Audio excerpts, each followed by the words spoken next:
Welcome to the TELUS Originals DocTalks, a series of talks dedicated to craft, themes, and ideas behind TELUS Originals documentaries with the people behind and in front of the camera.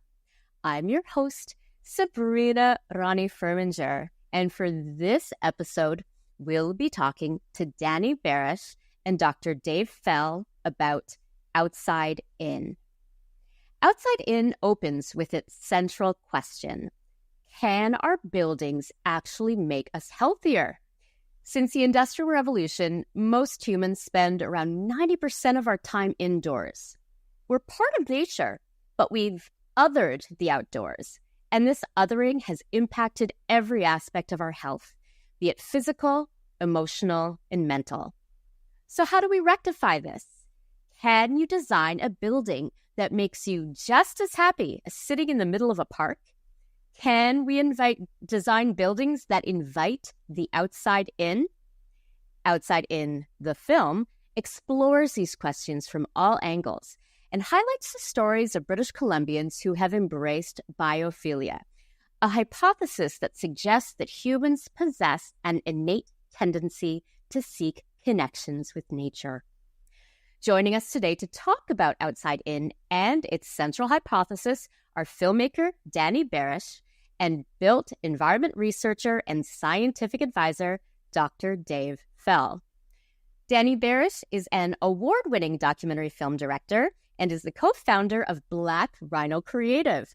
Past awards include a Leo Award for Best Direction, Yorkton Film Festival Golden Sheaf Award, and Best DocuSeries of the Year by Doc Weekly.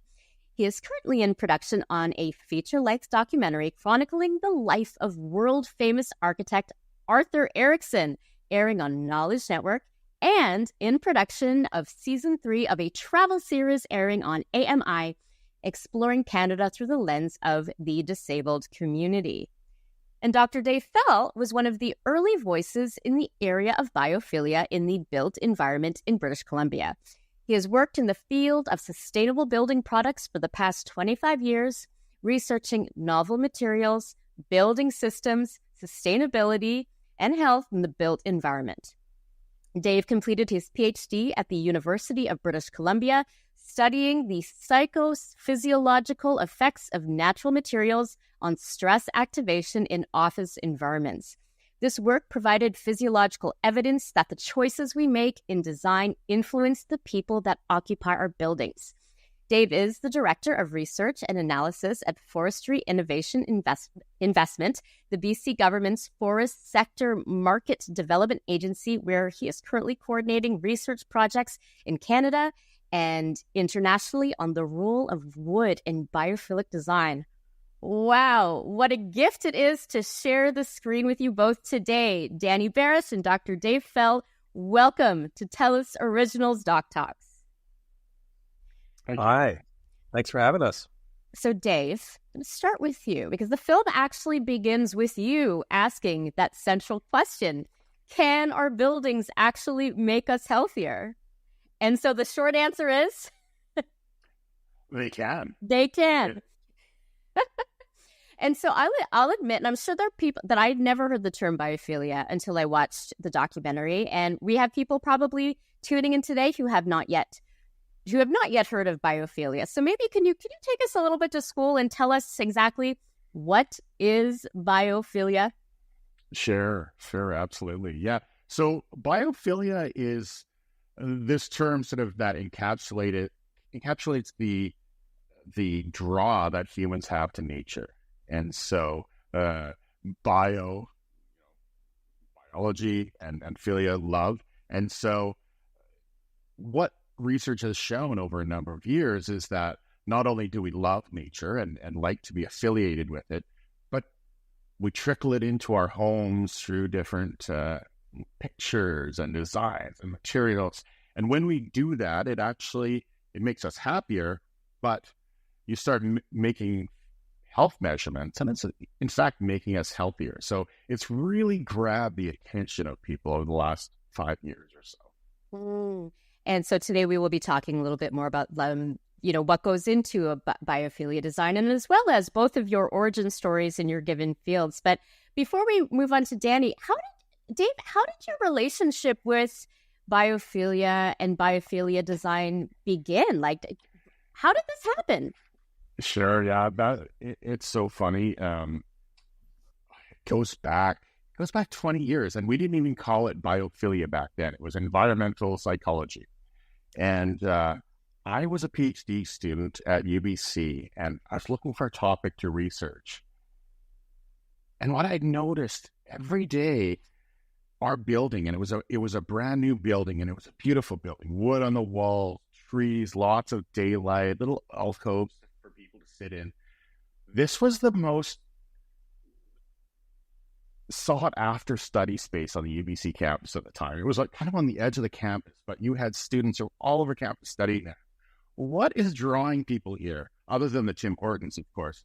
But what is drawing people here? They're studying till late at night, and it really was, people were drawn by how that building embraced them. The connection with nature, the sort of quietness, the social spaces. It's like, there's something going on here, and I just wanted to get to the bottom of it. And so in my PhD, I sort of reduced it to a very experimental approach and started poking away at the science behind this phenomenon of why people are attached to nature. Fantastic. And what I find amazing is I went to a very different kind of university. I went to Queen's University, which has so many, of the 90 or right angles, right? So, and had a hard time finding anywhere happy to study there. So, yeah, I do think UBC is one of the most beautiful campuses, in the world. But Danny, let's bring you into this then. I mean, obviously, biophilia is such a rich topic. Where does your journey into this topic begin? And what inspired you to begin telling this story for the screen in the first place?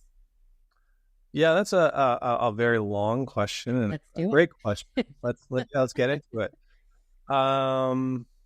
The short of it basically came from, I was living in a 2-bedroom, 600 square foot apartment, like many people do. I had my daughter was about 3 years old at the time, and I had a 90-pound dog and a busy life. And this apartment that I had one main window, which faced a wall, another building. So I was always looking for ways to bring more greenery into the space and to kind of maximize the space. And when you live in a small space like that, you're trying to make sure that every piece of furniture in there has a reason. It has 2 or maybe 3 functions. And I remember kind of talking about that with my producing partner, Ryan Ma, and his uncle, Ray Ma, was just really, really into this thing called biophilia. And I was like, what is this biophilia? What's this all about?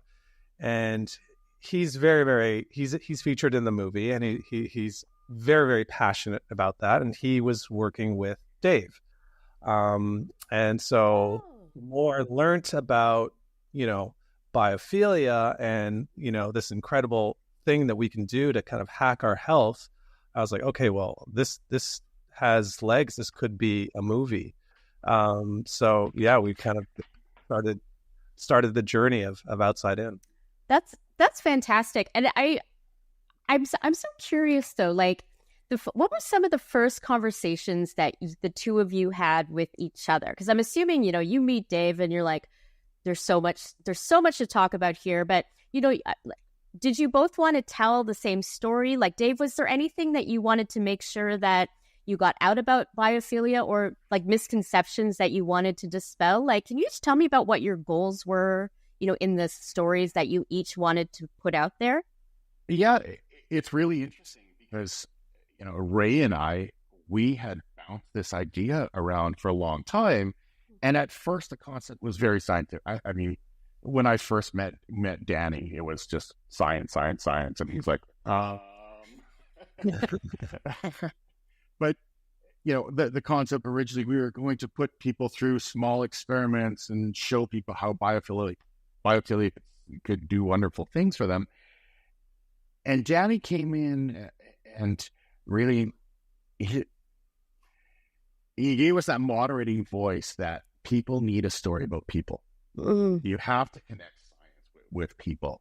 And so, as the time went by and as the documentary morphed, it was really sort of Danny's view on bringing the people into the science. And that's really what you see in the current form. And I think it's wonderful. And what about for you, Danny? What were your goals with this film? Yeah, I mean, I think one great thing about like filmmaking is that you get into a subject and you're like, oh, okay, this is great. And you kind of go research this topic and you're like, you find all these experts. Like first and foremost, I'm just, thrilled that we actually got Dave on this movie because he is like a biophilia guru. We could not have made this movie without Dave. So, he brings the gravitas and all the science to it. And what we do is kind of bring the heart to it. And I think, and a lot of times when you're researching for a film, you're spending a lot of time, talking to people on the phone or going on, blogs or whatever, but really talking to people is the best thing you can do as a filmmaker is just go out and talk to people face to face, because had it not been for me talking to this other guy who was in our building, we had an office in near Granville Island at the time, and he is an architect, and I was telling him about this film that we're working on, and he was like, "Oh my God, I have the person that you need to talk to." Her name is Janelle Stanley, and her whole story revolves around bringing biophilia into her life because she needed it. A lot of the times when we're working on a film, we kind of like think of, blue sky characters. Okay, we need to find this character. We need someone. And for this one, we were like, we need someone who needed this biophilia in their lives, not just as a, like, I would love to have some more plants in my house, or this would look nice to kind of have slatted walls. Like, we needed someone who absolutely needed to have biophilia in their lives. And so when you talk to people face to face, you sometimes get more than what you expect. So yeah, it was one of those cases. I mean, I did not expect that I would be weeping during a film about biophilia, but I mean, there I was, and here we are. And we will talk about Janelle and Ronald McDonald House also in a moment. But Dave, like, the thing about like biophilia, when I think about this and when I watch the film and when I hear you speak, and I'm like, it makes sense. It makes sense. Like that we are part of nature. We feel better when we are connected to it in our dwelling. Why do we have to fight for this though? Like, why don't we do this naturally? Why don't, when there's people, like when there's, planning of cities and planning of neighborhoods, why is this not like just the default? Yeah, it's so frustrating. It's the easiest story to tell when I get on my rant about biophilia. I mean, everyone can see themselves in it. Yeah, absolutely. It's the easiest story to tell and the hardest story to get people to invest in. I find it amusing. Back in the day, I did these surveys about what people would put in their homes and how they would decorate their homes versus what was in offices, what was in schools. And there were, in homes, like 100% of homes had plants in them. 93% of people's homes featured wood in the kitchens and the living rooms. Now let's go to an office environment, and there's very little representation of nature. It's what's convention, what can be put up at a very cost-effective way and repaired, and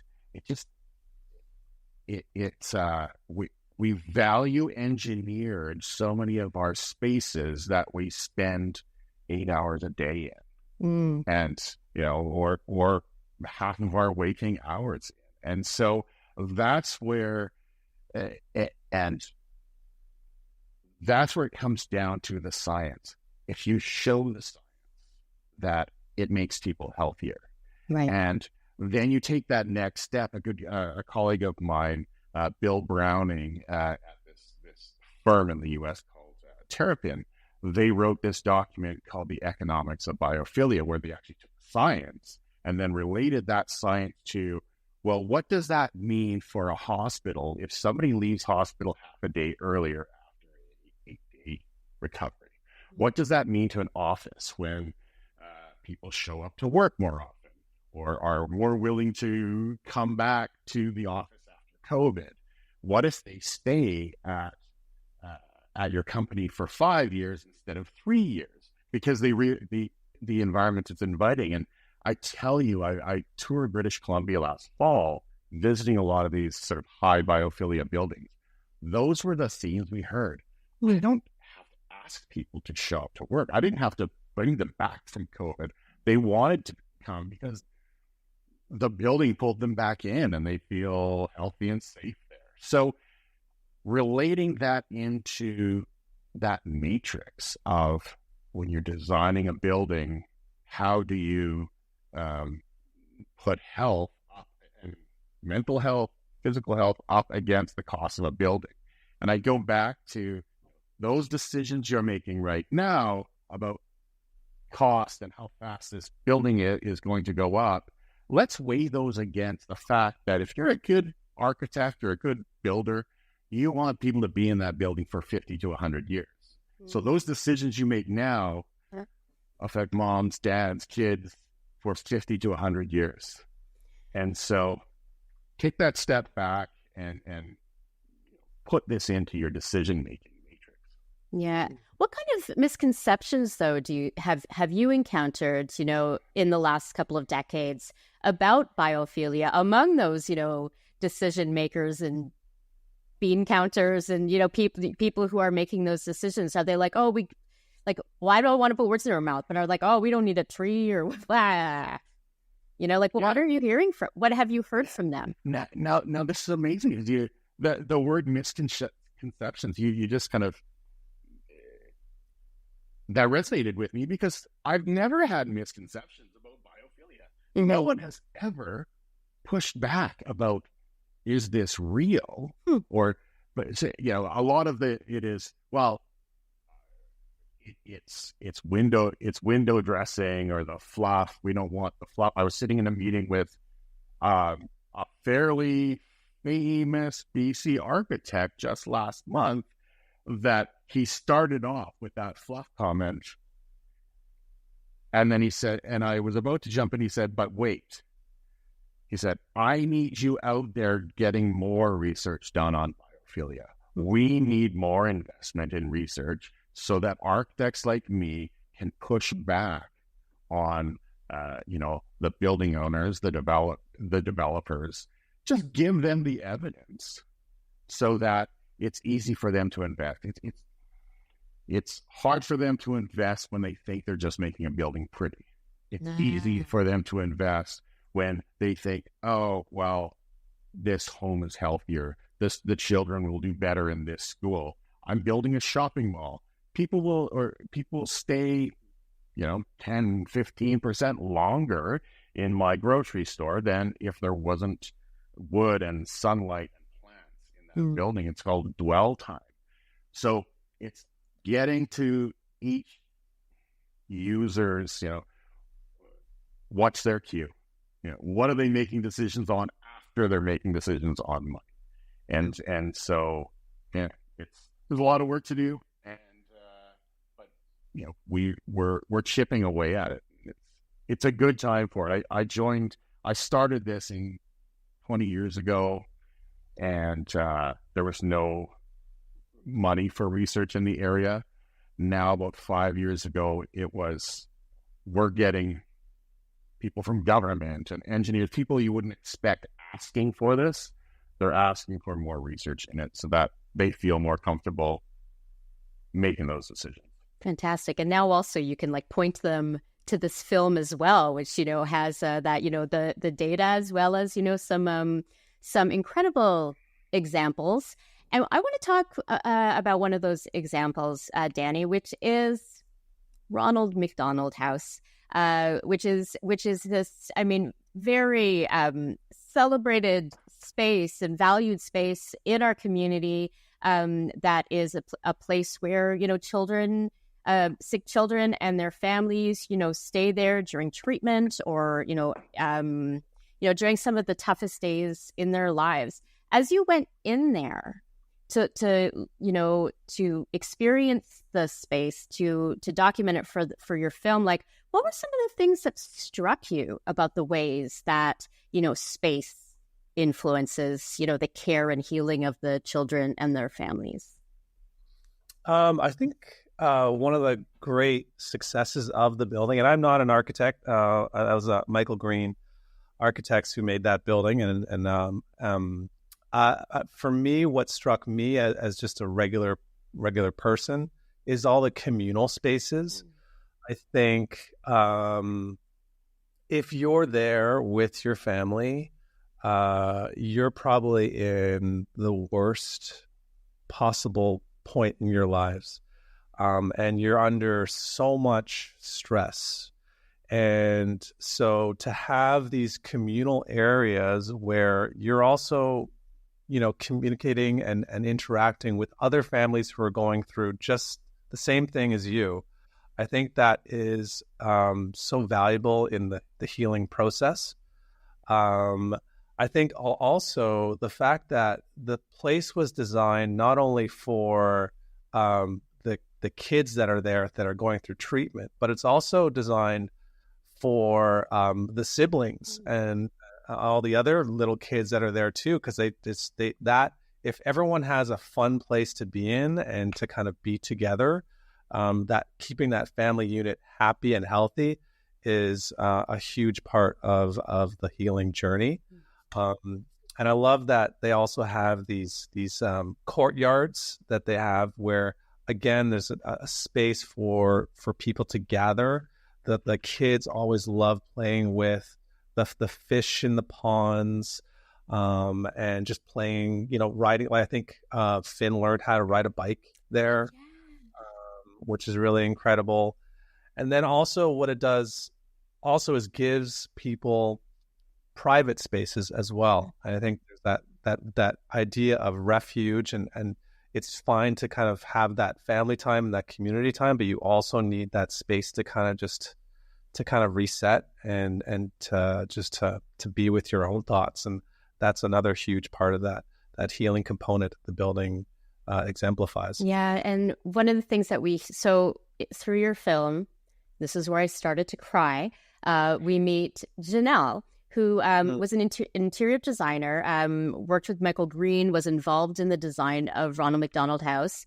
And then she subsequently finds herself having to stay there with her family and her young son when he's diagnosed with leukemia. What are some of the things that you feel that we as viewers can learn from her story? And I'd love to hear from you both on this one.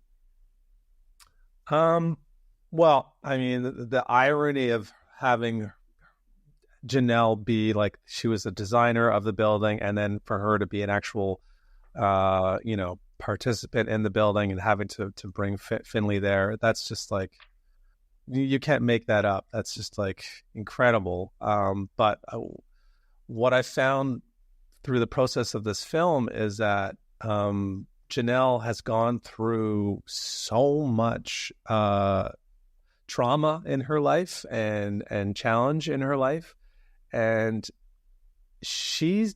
I spent like almost 2 years kind of connecting with her. Like, she's throughout this whole process, she's going through a building a house from scratch, and going through, like the house almost burnt down because of a forest fire. And she's just so level-headed and calm and resilient and positive. And I've done a lot of filming with people who have gone through incredible things in their lives. And I think that's a through line that I always see, is that like, these people that go through these challenges in life are completely resilient and have such a great sense of humor, and they're not just crushed, which I would feel like by something, the stress of something like that. So just her positivity was just incredible. Yeah. And what about for you, Dave? What do you think are some of the lessons that we can learn from Janelle's story? Yeah, and this is so interesting. So, Danny, I never met Janelle until the screening of the film.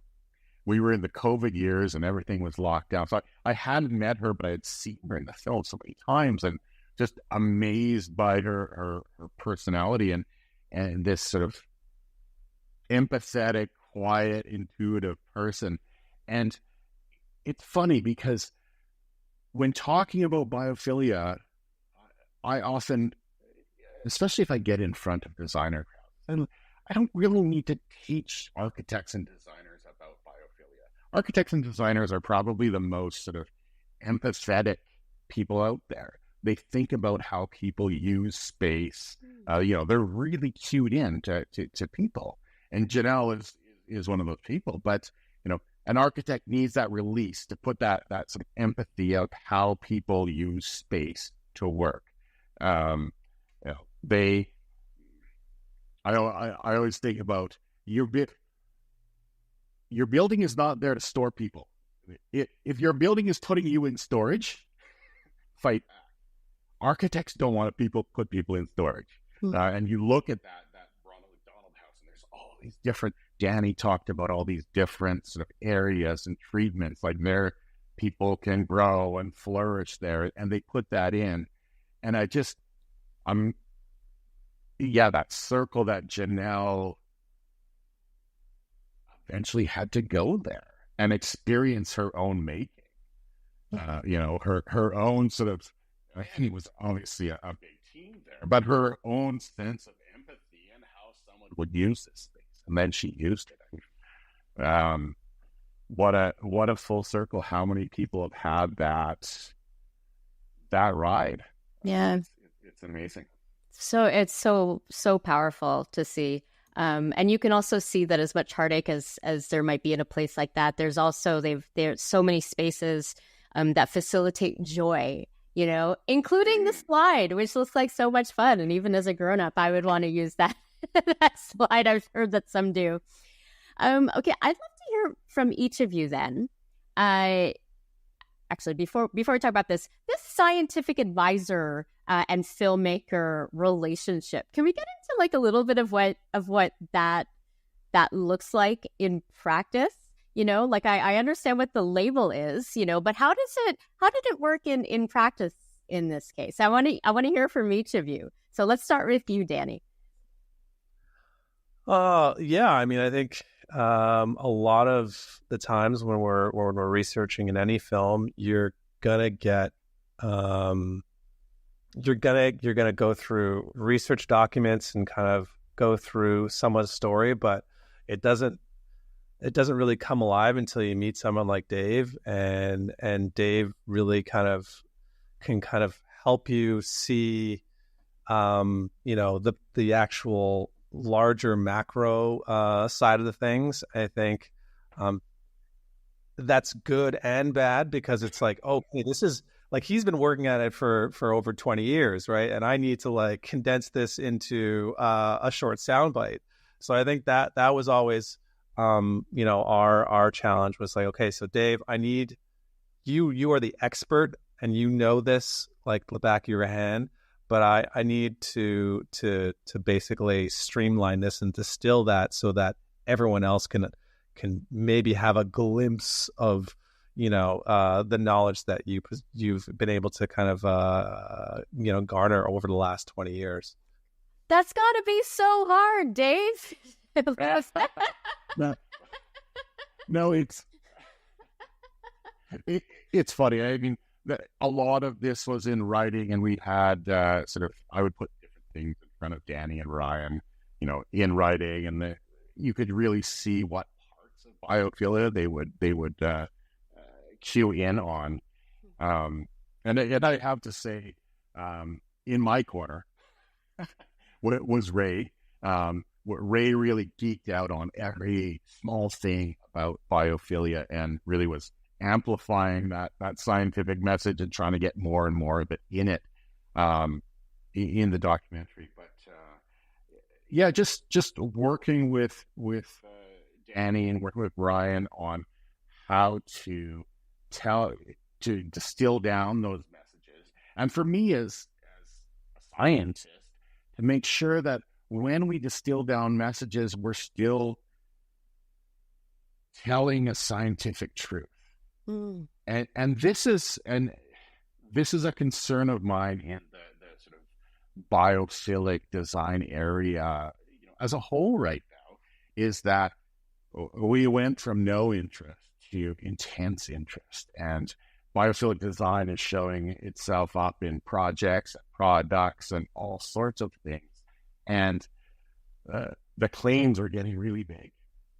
And so, my job, and I'm not saying that Daddy was making any big claims, but my job generally as a scientific advisor is to make sure that claims that are being made are backed up by science.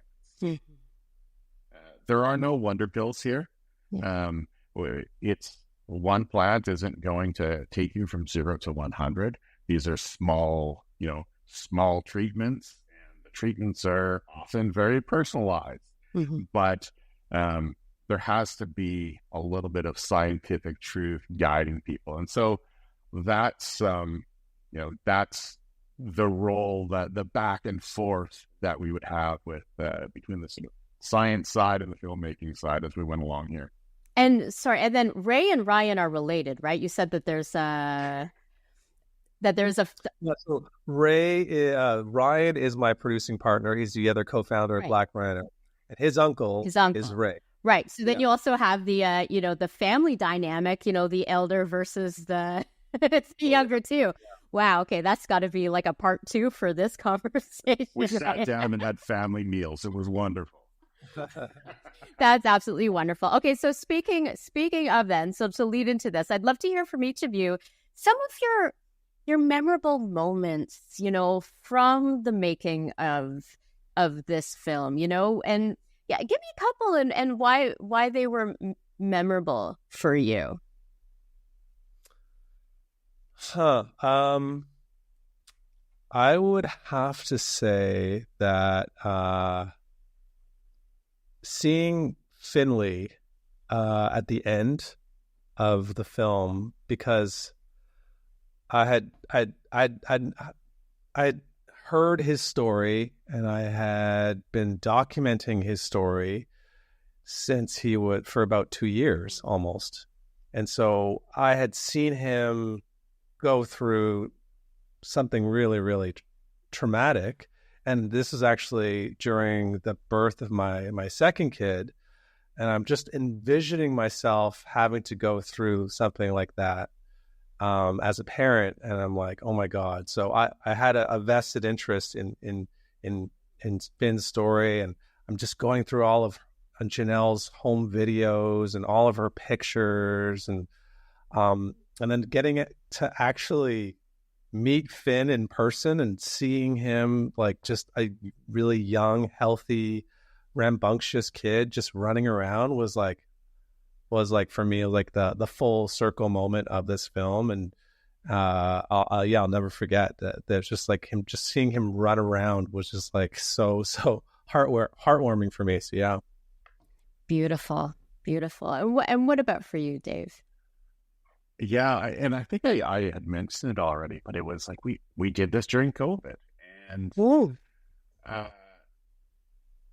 lot of us had never met each other. And when there was that first screening, and everyone was there, it was so odd because there's Janelle and her family, and some of the other people that appeared, and you had seen the film so many times in different cuts, and you felt like you knew them, and you knew deep. Intensely their story, but there they were, but they didn't know you, and so you go up, you make that introduction, and so that was thank you COVID for some more socially awkward, interesting experiences, but that was very memorable. But I would the other thing I'd have to say is that there are a number of scenes in the documentary where people are showing off their personal spaces and the pride that they have and the stories they're telling. So amazing. So those really resonate with me. And we actually shot a few of the interviews with me in my backyard, where during, I don't want to say COVID too many times in an interview, but we took our trip to Italy in 2020 and turned it into a full renovation of a backyard, making it this beautiful gardens and biophilic space. And we were doing an interview out there, and I was just sitting like, wow, we are talking about biophilia on this. And here's the backyard that my wife designed, which has every element that we're talking about, the prospect and refuge. It has the access to nature. It has the light. And this stuff is real. The imposter syndrome is going away when you start seeing that people are just doing this. Yeah. And you're just helping them tell their own story of their experience with nature. Yeah. You know what? I think it's appropriate, though, to mention the pandemic as many times as you have, because I would imagine, I'm just even anecdotally, the pandemic really brought me outside. Probably, I was outside a lot with my daughter, but like then pandemic started. I'm like, I am relying on nature for part of life. We spent a lot. I was so grateful that we had a beautiful outdoor space, like Dave, what do you think, like the impact that the pandemic has had on biophilia in general, and how, maybe if more widespread that it might be right now? Sure.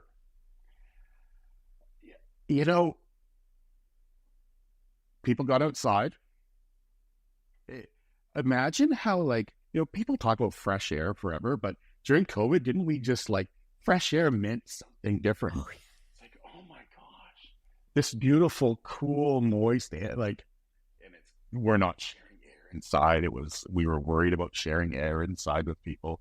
So we got out and we experienced nature. Now we're, sort of pulled back into our old lives, and people are still out there hiking, but I think it did increase the interest in biophilia. People want those nature elements in their environments. Now, during COVID, we also spent a lot of time at home.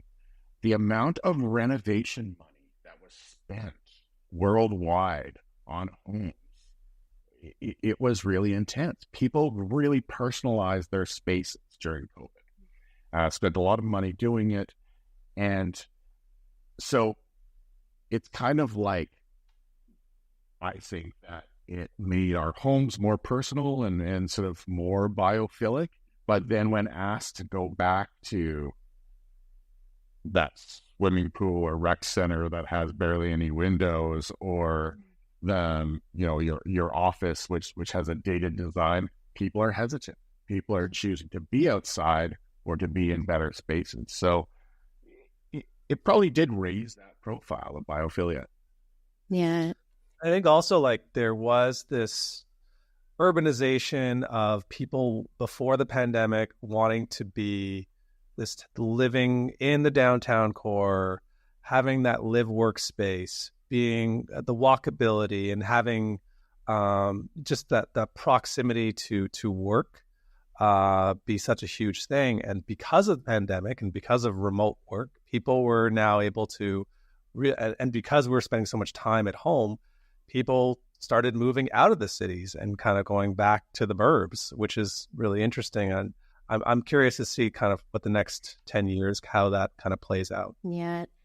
Now, I did ask you about memorable moments, but I want to kind of swing the other direction then, Danny, and ask you about some of the challenges that you faced bringing your film to the screen, either before filming, during filming, or with post and beyond. Yeah, I think challenge number one was going to be how do we make this a film that can be digestible, and someone that can understand all this scientific knowledge, something that, how do we make the science kind of resonate with the average person? I think that was the first and foremost the challenge. At Black Rhino, before this project, I think we had done a lot of shorter form content. So maybe 22 minutes was the longest thing we had done before that time. So how do we want to sustain the arc and the narrative? And I think finding an active, present story in Janelle and her home build, that was kind of like a big key element, because we didn't just want it to be, talking heads of scientists and architects, because we all love that, but I think that's something that we just wanted to have that human element to it. So that was another kind of challenge, just to make sure that we had enough gas in the tank to sustain people's attention. And then also just finding a character like Janelle, who is just warm and welcoming, and who wanted to, not only just be featured in the film, but she was so giving. And finding, when you're in documentary, if you have someone who doesn't necessarily want to share their story, it makes it so much harder. And so Janelle, like I said earlier, like going through some of the most stressful times of her lives, she's just like, yeah, I can get you old videos. I can go to my parents' house and, on the island and get you that. Or, okay, I can go talk to my friend, and, oh, we're just actually putting up the framework to the house over here. But yeah, we can stop that for the interview. So having her just almost like bend over backwards for us, and she's not gaining anything from this, which is really incredible, and just speaks to kind of her spirit. Do you find that there are a lot of similarities, between like the work that Janelle does and the work that you do as a filmmaker? Like, was there anything there where you're like, oh, we kind of do there's a little bit of the same kind of thing? Yeah, I would say I never thought of it that way, but I think, what Janelle and Dave they were saying, that, we talk about being students of people. And I think like learning how people react in certain situations, and what, gets them to kind of open up and gets them to be most relaxed in an environment. I think that for me as a filmmaker is the same goal for her as a designer. Now, Dave, I am sure there are people who watch the documentary who are inspired by what they see, but are unable to build a home from scratch or afford a home, or we have a bit of a crisis, a big crisis in our province right now. But what are some ways that we can, to use the title of the film, bring the outside in, in these kind of situations? Yeah. There's great treatments in your home. The plants, rugs with patterns. So we look at nature, there's nature outside, there's natural materials, but there's a lot of nature analogs that people can have in their home. And I just realized as we started shooting here, behind me, I've got a plant. This is not on purpose. We have a representation of nature on the wall. And it's so funny. People have done this for thousands of years, painted nature and put it in their homes and their areas. Little sculpture up there. That is, their patterns in nature is really interesting. And so you don't need to actually have a natural material, but you can have waveforms, you can have flower forms. You had mentioned, a lot of 90-degree angles in your life. Those in flowers, that angle is 135 degrees. We look at fractals, repeating patterns are things that you can have in paintings or designs. This little metal sculpture behind me kind of looks like a dandelion head. And so it's got pattern. It's nature is sort of analog there. What's really cool is that it's three-dimensional, and as the day changes, the shadows move from all those little spines. And at night, we've got a little lamp below, and you turn the lamp on, and it shoots these spine shadows up onto the ceiling. Dappled light, shadows, all sorts of great things that you can do to bring nature indoors. We mentioned Ray before. Ray plays around with putting lights behind plants so that he gets that dappled shadows on the ceiling. So lots of good treatments that you can do for, just rearranging your furniture. I'm to think about even light and shadows in that kind of way. So it's not just a question of I need to build a water feature down the middle of my condo. There's so many ways then to bring in, those patterns and to evoke those kind of, emotions. Absolutely. Yeah. And one other thing is just how you place yourself in your space, how you arrange your furniture. Where does that chair go? If that chair is sitting in the middle of the room with people and traffic behind you, you're stressed.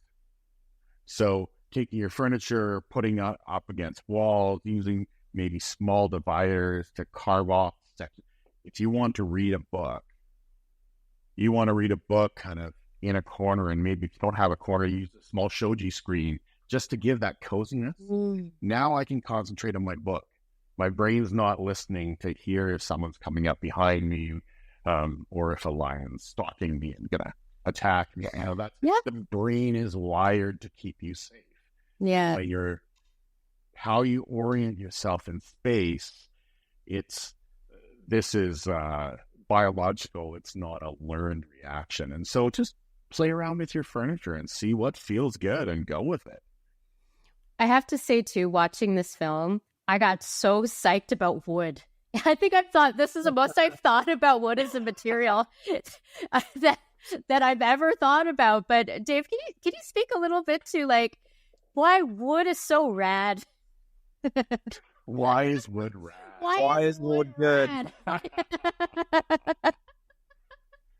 Yeah, it's really interesting. So I've been working with Terrapin on, they did this 15 patterns of biophilia. Anyone into biophilia, look up the 15 patterns of biophilia. It explains all these different patterns you can use. We asked them to come to British Columbia and go through buildings. We toured them around for 3 days and looked at great examples of biophilia in BC. And that he went back and wrote this book. It's being released next week, or by the time that it's released, it's probably is released. It's called Biophilic Design with Wood in British Columbia. And there's so many things visually going on with wood. The patterns, the grain patterns are fractals, and that's good for the brain. Wood is related to trees and life, and people make that relationship, and that works for you. It's this natural insulator. Touch your wooden desk, and it pushes your warmth back to you. Touch a metal desk or a marble table in a restaurant, and it cools you down. It takes your warmth away. This is why in Mediterranean countries we have those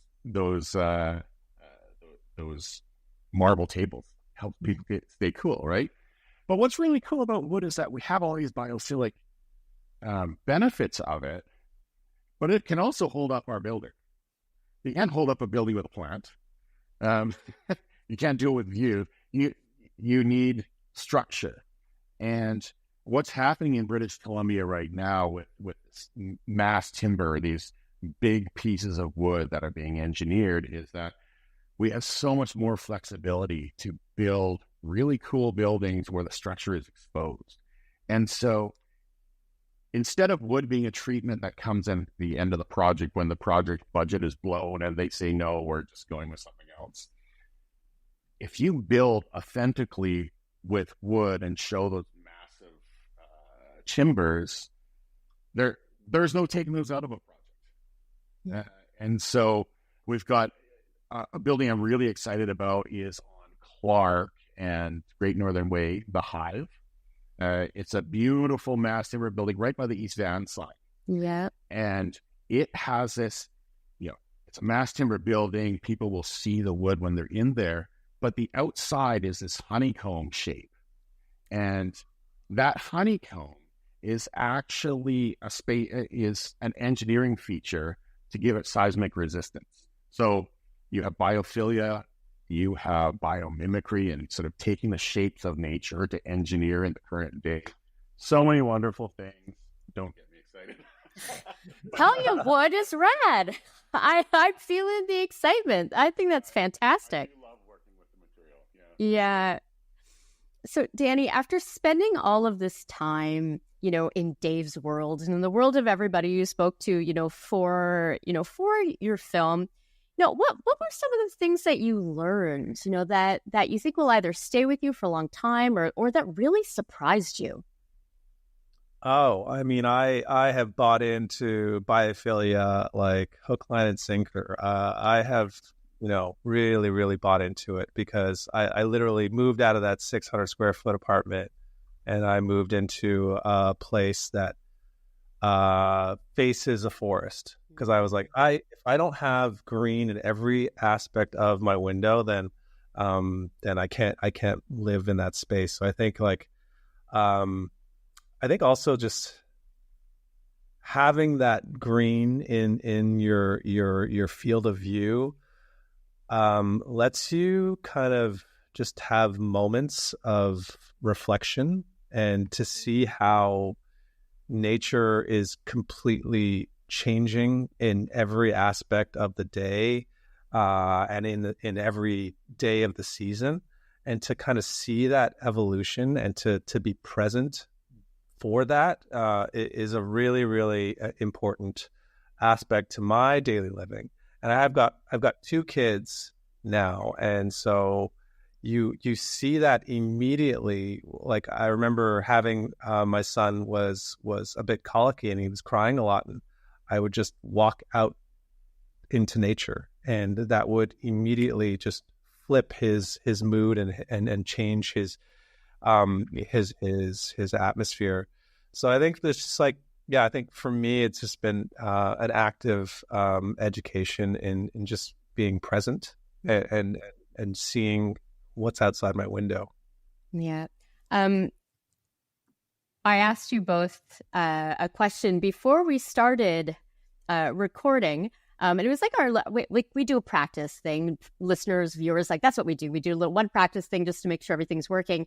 But I love that question and your answer so much. So I'm going to ask it again because the answers are very revealing. And also I hope that they encourage people to go out and see, these examples of biophilia in our community. But what is your favorite building in British Columbia? And your answer, Danny, was? My answer is the great work of Arthur Erickson, the Museum of Anthropology. I was just there a few days ago because they've done a seismic upgrade and a renovation on the building, and I've been visiting that space over the years. And when you walk into that space, that is a perfect example of biophilia where you have this kind of quiet coziness. The building kind of hugs you for a little bit, and then you walk underneath this subterranean kind of space, and you're surrounded by, British Columbia's master carvings. And then it opens up into this massive gallery space and a sanctuary where it lets in, shafts of light, and the border between the outside world and the built environment is completely blended. So for me, I love that building, and I love how, again, it kind of teaches you to be present in that moment, and it really forces you to. It could be different at any point of the day depending on if you're there at a classic BC, Vancouver, gray, cloudy day, or you're there later in the day when the sun's kind of coming in, and it just changes your experience. So I would have to say the Museum of Anthropology for me is a masterpiece. It's absolutely breathtaking there. So it was breathtaking answer number one. And and Dave, your answer is also one of my favorite spaces in the city, and that was the Van Dusen Gardens. Yeah. Just absolutely wonderful building. And it's just a blending of garden, like outdoor and indoor in that building is amazing. So you walk, you don't really have that sensation of leaving the building and going out into the gardens. It's like that building is the gardens. Yeah. And so that building it's amazing, sort of biomorphic forms. The roof shape is the shape of an orchid. There's an oculus in the center to let light in. Live planted roof. You look up the ceilings when you're inside, and it's all wooden strips that almost remind you of the bottom of a mushroom. Those gills at the bottom of a mushroom. Danny mentioned that at the Museum of Anthropology, there's this. You come in, and then it grows, and we call that sort of compression and release in biophilia, and Van Dusen does that as well. There's spaces where the ceiling comes down. It's very sort of private and cozy, and then it releases out to the gardens. It's also uses rammed earth, so that concrete wall outside the building isn't just one color, but it's got multiple sort of colors and different types of dirt in it. And of course, it's a wood building. Wonderful building, and no two glulam beams the same shape or size, just an engineering and manufacturing marvel to actually pull that thing off. And they did well in it. It's won very big awards, including there is an award in biophilic design called the Stephen Kellert Award, very famous early pioneer in the area. And that building, I believe, won the first annual Stephen Kellert Award. Wow. So very good biophilia background to that building. Oh, breathtaking building, breathtaking answer. I can hear your passion for that building in your reply. We're coming to the end of our time together today. So for our final question, then, and I give it to both of you. Maybe I'll start with you, Dave, and then we'll give the final word to Danny. How would you like audiences to feel as the end credits roll on Outside It? What conversations would you like to inspire? What questions, or even just a feeling that stays with people? In an ideal world, if you could choose, how would you like people to feel?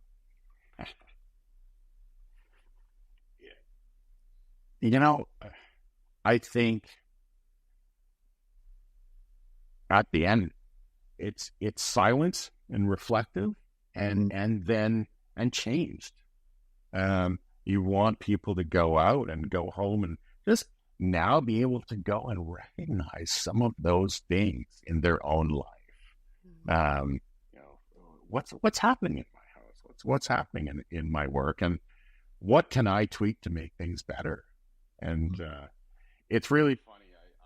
I have this thing when I watch documentaries or read a good book, and my thing to my wife is I say, that one changed my life for like 3 days, or that one changed my life for 5. There's a scale of days on how did we put the hooks in, and we want to change people's lives for thinking about it for 10 days or 15 days. And at that point, it just starts filtering into your life. Yeah. You just start doing it, and it becomes practice, and you recognize that tree isn't annoying, or that's, the purpose of that. And so, that's how I'd like people to leave the film, sort of reflective and empowered to make a few changes. Yeah, I would like to just add that that feeling of empowerment. I think that's something that I would love to resonate with audiences, because it's not big, massive changes. Like you said, we live in Vancouver. We're facing a housing crisis. It's expensive. Not everyone can afford. I think that was the point of the film is to not show off these incredible mansions. Of course, yeah, if I had a $10 million blank check, of course I could build the most beautiful blank check mansion possible with wood and biophilia everywhere. But that's just not a reality for most people. And I think, like, for me, it's about how biophilia can be democratized and how anyone can incorporate biophilia into their lives with small, very impactful, intentional ways, like, having light kind of, below trees to cast shadows, having the sounds of nature playing throughout your day. And I think that's kind of like why I chose just to have, the sounds of nature play out throughout the credits of the film. It's just like, it just helps you just take a deep breath and to realize that, just to be present in the moment. And I think that's a really, really important message of the film. Fantastic. Well, thank you both very much for being here today. Thanks for having us. And thank you for listening to and watching the TELUS Originals Doc Talks, and to our guests, Danny Berish and Dr. Dave Fell. Watch TELUS Originals documentaries at TELUS Optik TV Channel 8 and watch.telusoriginals.com, and follow us at TELUS Originals on Instagram. Doc Talks are a production of TELUS Originals. This episode was produced by Sharon Bradley with technical support by Matt Waterworth. Ken Soy is the production executive for TELUS Originals Doc Talks. Doc Talks are produced on the traditional and unceded territory of the Musqueam, Squamish, and Tsleil-Waututh Nations. The viewpoints expressed in this podcast do not necessarily reflect those of TELUS.